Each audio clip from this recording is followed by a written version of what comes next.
Welcome back student. आज हम एक नई वीडियो के साथ आपके सामने फिर से आए, जिसमें आप जितनी भी डेफिनेशन है जो कि हमारी कॉनकेव मिरर और कॉन्वेक्स मिरर से रिलेटेड है, जो कि इम्पोर्टेंट डेफिनेशन है, उन्हीं के बारे में आज हम डिस्कशन करने वाले हैं। देखिए स्टूडेंट, डेफिनेशन को समझने का सबसे जो बेस्ट तरीका है वो है उसके डायग्राम। यदि हम डायग्राम के थ्रू किसी डेफिनेशन को समझेंगे तो वो डेफिनेशन हमारे बहुत ही अच्छी समझ में आती है। क्या होता है, जो आज के जो चौक बोर्ड हैं या मार्कर बोर्ड हैं उन पर इन डेफिनेशंस को क्लियर करना थोड़ा टफ है, क्योंकि आज का जो टाइम है वो थोड़ा मॉडर्न है और उसमें हम इस डेफिनेशन को एक डायग्राम जो कि पहले से प्रिपेयर स्लाइड हैं उनके थ्रू समझते हैं। तो आइए आप इसे हमारी जो वीडियो इसे लीड लगा करके सुनेंगे तो काफ़ी अच्छी वॉइस आएगी और आप इसको समझ भी सकते हैं। तो हमारी जो चैनल है इसको आप सब्सक्राइब कर लें, लाइक करें और शेयर करें, जिससे कि जो आने वाले नोटिफिकेशन आपको सबसे पहले प्राप्त हो सकें। तो आइए हम अपने डेफिनेशन पे बातें करते हैं। देखिए सुनिए, सबसे पहली डेफिनेशन, और बहुत अच्छे तरीके से हमने इसको मेक कर रखा है। देखिए, centre of curvature, what is the centre of curvature, important definition. यदि आप इन डेफिनेशन को समझ जाते हो तो आप कॉनकेव मिरर, कॉन्वेक्स मिरर से इमेज फॉर्मेशन के जो टॉपिक है उनको आसानी से समझने लगोगे। मेनली इन्हीं डेफिनेशन को लेकर कंफ्यूजन होता है, जिन्हें हम बड़े अच्छे तरीके से आपको बताने वाले हैं। सेंटर ऑफ कर्वेचर है क्या? The centre of curvature of a spherical mirror is the center of hollow sphere of glass of which the spherical mirror is a part. इसका मीनिंग क्या है? देखिए, हमारा जो कॉनकेव मिरर, हमने पिछली स्लाइड में बताया आपको कॉनकेव मिरर और कॉन्वेक्स मिरर कैसे होते हैं, इस प्रकार के।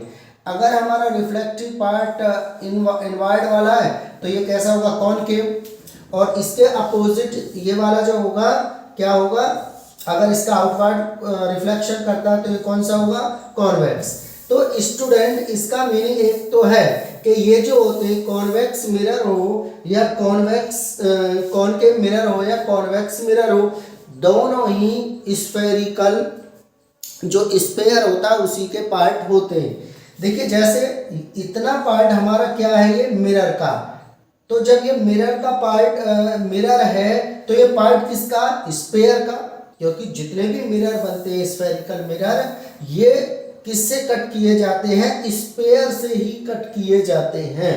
जब स्फेयर से कट करेंगे तो उस स्फेयर का कोई ना कोई तो सेंटर होगा, और वही सेंटर क्या कहलाता है, सेंटर ऑफ कर्वेचर। देखिए, हमने इसमें भी शो कर रखा है, जैसे हमारा ये क्या है, पूरा स्फेयर है। अब इतना हमने इसमें से क्या कर दिया स्टूडेंट, कट, इतना हमने कट कर दिया क्या, मिरर। तो जब हम मिरर इतना कट कर रहे हैं तो सेंटर तो होगा उसका भी, तो वही सेंटर कहलाता है सेंटर ऑफ कर्वेचर। आप शायद नहीं भूलेंगे, दोबारा से समझें। Centre of curvature of spherical mirror is the centre of hollow sphere. जो खोखला गोला है उसी का, जो गिलास का खोखला गोला है उसी का जो सेंटर है वही कहलाता है क्या, सेंटर ऑफ कर्वेचर, जिसका कि मिरर एक पार्ट है। एक बार और आपको हम अपनी तरफ से डायग्राम के थ्रू समझाते हैं। मान लीजिए हमारे पास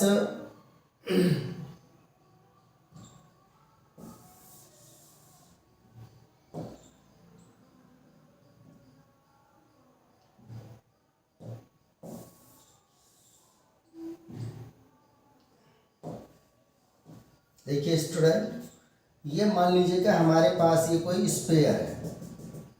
जब कोई स्फेयर होगा स्टूडेंट तो उसका कोई सेंटर भी होगा, बिल्कुल राइट है, क्या सेंटर भी होगा, ये सेंटर है इसका, क्योंकि रेडियस तो हमें पता है क्या रेडियस होती है कि स्फेयर में। अब हमने क्या कर लिया, इसमें से इतना पार्ट इसका एज ए मिरर यूज करने के लिए हमने कट कर लिया। अब यही जो सेंटर है स्फेयर का वही कहलाता है centre of curvature of the spherical mirror. तो डेफिनेशन भी क्लियरली यही कह रही है, centre of curvature of spherical mirror is the centre क्या होगा, is the centre of hollow sphere, मेरे साथ लाइन करें, is the centre of the hollow sphere of glass, ये ग्लास का ही सेंटर है, ऑफ विच माने जिसका स्फेरिकल मिरर इज पार्ट, जिसका कि स्फेरिकल मिरर एक पार्ट है। बार बार आप इस वीडियो को रिपीट करके देख सकते हो। तो आइए आगे की डेफिनेशन पर चलते, और ये है हमारा नेक्स्ट, रेडियस ऑफ कर्वेचर। देखिए इसको जानने से पहले हमें एक छोटी डेफिनेशन है जिसे हम बोल रहे हैं पोल। पोल को अंडरस्टैंड करते हैं स्टूडेंट। देखिए पोल हमारा है क्या, या पोल बोलते किसको, इंपॉर्टेंट है पोल। पोल को कोई ज़्यादा बड़ा ये भी नहीं कि समझने में हमें प्रॉब्लम होगी। तो बच्चों क्या है पोल, समझिए, the pole of spherical mirror is the centre of the mirror. देखिए हमारा ये मिरर है, ये जो मिरर है इसका सेंटर कहाँ पर है, इसका सेंटर सर यहाँ पर है, तो यही क्या कहलाएगा, पोल। तो हमारा डेफिनेशन क्या, the pole of spherical mirror is the centre of the mirror. इसी प्रकार किसमें हो सकता है, ये कॉन्वेक्स में भी यही डेफिनेशन काम करेगी। जो डेफिनेशन है केवल फोकस को लेकर के डेफिनेशन चेंज होती है, बाकी दोनों की सेम ही होती है। तो स्टूडेंट अभी हम आपको बताते हैं, जैसे ये हमारा है कॉन्वेक्स मिरर, ये है हमारा क्या, कॉन्वेक्स मिरर। तो इसमें भी जो इसका जो रिफ्लेक्टिंग सरफेस है, इसका जो सेंटर पार्ट है वो यहाँ पर आएगा, तो इसी को हम बोलने लगते हैं क्या, पोल।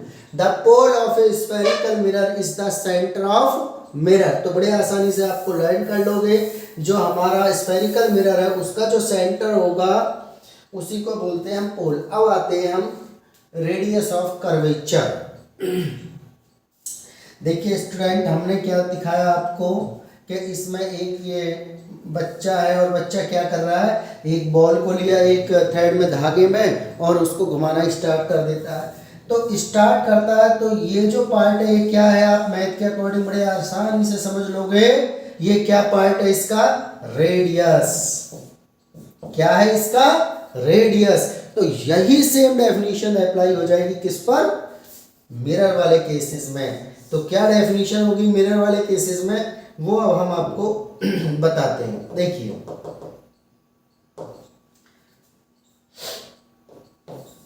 देखिए यहां से आप डेफिनेशन को पढ़ोगे तो ये पार्ट हमारा क्या होता है मिरर का, ये पोल है, ये पार्ट क्या है हमारा, पोल। डेफिनेशन को पहले समझ लीजिए, radius of curvature is the radius of hollow sphere of glass of which the spherical mirror is a part. आप एक डेफिनेशन और इजीली अंडरस्टैंड कर सकते हो। मान लीजिए कि हमारे पास ये कोई कॉनकेव क्या है, मिरर है, ये रहा कॉनकेव, ये पोल है, और इसका एक क्या, सेंटर ऑफ कर्वेचर। आप एक डेफिनेशन बड़ी सिंपल है, ये आर से शो करते हैं, ये भी ध्यान रखना है। The distance between the pole and centre of curvature, the distance between pole, pole तो हमारा ये रहा, और सेंटर ऑफ कर्वेचर ये रहा, इनके बीच की जो डिस्टेंस है वही कहलाएगी रेडियस ऑफ कर्वेचर। आपको लर्न करने में किसी तरह की कोई भी दिक्कत नहीं होगी। तो बड़ा सिंप्लीफाइड अच्छे तरीके से हम आपको समझा दिया है। तो क्या है, देखिए ये हमारा सेंटर ऑफ कर्वेचर और पोल, इनके बीच की जो डिस्टेंस है वही कहलाती है रेडियस ऑफ कर्वेचर। देखिए इसके बाद है प्रिंसिपल एक्सिस। प्रिंसिपल एक्सिस क्या है ये भी आप समझ सकते हो। देखिए ये हमारी स्ट्रेट लाइन है जो कहाँ से होकर पास हो रही है, आप समझ सकते हो। ये जो स्ट्रेट लाइन है कि सर ये हमारा पोल, ये सेंटर ऑफ कर्वेचर, बस यहीं से आप डेफिनेशन को लर्न कर सकते हो। बुकों में अलग अलग टाइप की लिखी हुई है, जो आसान डेफिनेशन है, the line joining centre of curvature and the pole, the line joining centre of curvature and the pole of a spherical mirror is known as the principal axis. जो लाइन जॉइन करा रही है centre of curvature को और पोल को, वही कहलाती है प्रिंसिपल एक्सिस। और भी डेफिनेशन है हमारे इसमें भी लिखी हुआ है, the straight line passing through the centre of curvature and the pole. जो लाइन सेंटर ऑफ कर्वेचर और पोल को से स्ट्रेटली पास होकर के जाती है उसी को बोलते हैं हम आपके को principal axis. Next, principal focus. इस डेफिनेशन को समझने में थोड़ी कंफ्यूजन होता है, तो स्टूडेंट आइए इसे थोड़ा स्लो मोशन में या स्लो वे में समझ लेते हैं। प्रिंसिपल फोकस, पहले तो आप समझ लेना, केवल हमने यहाँ किसका शो कर रखा, कॉनकेव मिरर का। ये कॉन्वेक्स की डेफिनेशन इसमें अलग होगी, ये आपको माइंड में रखना है। बाकी डेफिनेशन मैच करती है, बट इस डेफिनेशन को लेकर के आपको थोड़ा अलग से भी लिखना होगा। The principal focus of a concave mirror is a point on the principal axis. जो प्रिंसिपल फोकस है वो होगा किस पर, प्रिंसिपल एक्सिस पर, at which the rays of light incident on the mirror parallel to the principal axis actually meet after reflection from the mirror. इसमें क्या होता है स्टूडेंट, जैसे मान लीजिए हमारा ये है कॉनकेव मिरर। अब कॉनकेव मिरर में क्या हुआ कि ये रे आ रही है, ये क्या है, the ray which is parallel to the principal axis. ये रे क्या है, प्रिंसिपल एक्सिस के पैरेलल। और इन रेज ने क्या करा कि ये किसी पॉइंट पे आफ्टर द रिफ्लेक्शन क्या कर जाती है, मीट हो जाती हैं। जिस पॉइंट पर एक्चुअली मीट होती हैं वही पॉइंट कहलाता है आपका क्या, प्रिंसिपल फोकस। और इसे डिनोट किससे किया जाएगा स्टूडेंट, एफ से। तो आपके अब समझ में आने लगा होगा, the ray which is parallel to the principal axis, ये हमारी प्रिंसिपल एक्सिस है। ये आपको अभी हम समझा चुके हैं क्या है ये प्रिंसिपल एक्सिस, ये पोल, और ये हमारा क्या हुआ, सेंटर ऑफ कर्वेचर। तो आपके आसानी से समझ में आ सकता है ये point, principal axis is the point principal focus is the point on the principal axis at which the ray which is parallel to the principal axis meet after the reflection। actually ये वास्तव में मिलनी चाहिए। देखिए diagram में आप भी देख रहे हो, हमने पहले से इसे प्रिपेयर्ड, ये रेज आ रही हैं और ये रेज क्या कर रही है स्टूडेंट, एक्चुअल में मीट कर रही हैं आफ्टर द रिफ्लेक्शन किसी ऑब्जेक्ट जो कि इन्फिनिटी पर है। बट आप इसी डेफिनेशन को आपको बदलना होगा किस केस में, जब ये कॉन्वेक्स हो जाएगा। इसमें एक्चुअली मीट नहीं होती। क्यों नहीं होती, क्योंकि इसमें कॉन्वेक्स मिरर की जो प्रॉपर्टी है उसमें ये डाइवर्जिंग होती हैं। तो क्या होता है ये वर्चुअली मीट होती है। वर्चुअली आप देख रहे हो, हम इसमें हमने दिखा रखा डेड डैश से, तो ये क्या है, डेड डैश से। तो इसका मतलब ये हुआ सर कि इसमें जो फोकस होगा हमेशा वर्चुअल फोकस ही होगा।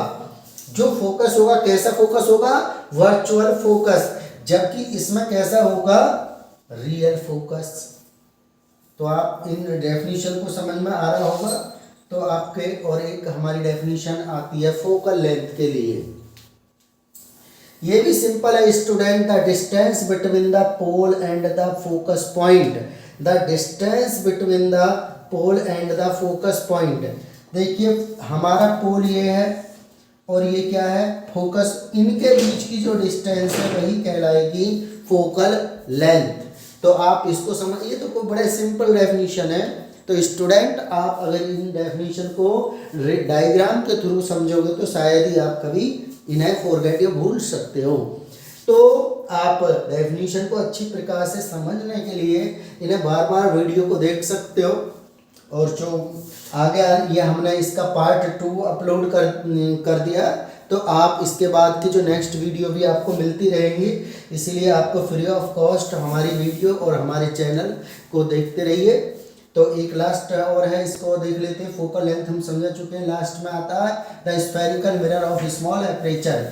स्मॉल एपरेचर के लिए जो होता है आर इक्वल टू क्या होता है, 2f। इसका मतलब है रेडियस जो होगी स्मॉल एपरेचर के लिए फोकल लेंथ का हमेशा डबल होगी।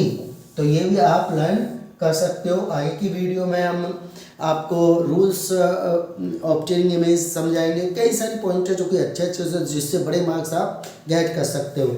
तो आप अपना बहुत ध्यान रखिए। धन्यवाद।